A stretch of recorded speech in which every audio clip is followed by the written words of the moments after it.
Rapport de l'enquête de Sherlock Holmes, l'aventure de Sholcombe Old Place. Cette affaire a duré 2 jours, durant le mois de mai, et m'a été confiée par M. John Mason.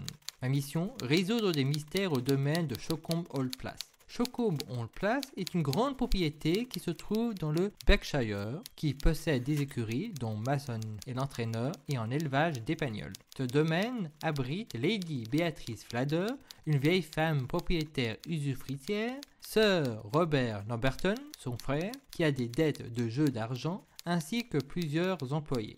Depuis peu de temps, des mystères sont apparus au domaine.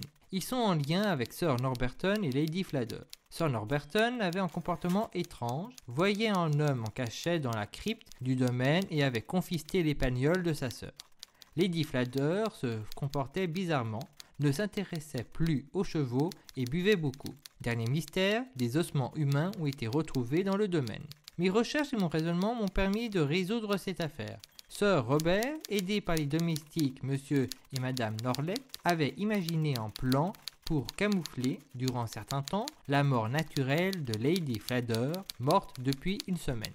Sir Robert a donc caché le corps de sa sœur dans un ancien cercueil, a placé son épagnole ailleurs, car ce dernier attaquait Monsieur Norley, qui se faisait passer pour la Lady avec l'aide de son épouse. Le motif ?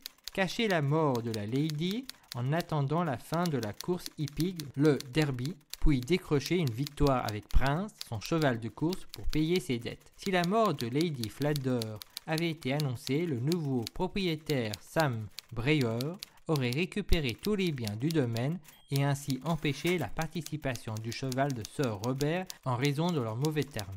Finalement, Sir Robert a eu un avertissement de la police locale, mais a pu, grâce à la victoire de son cheval, payer ses dettes.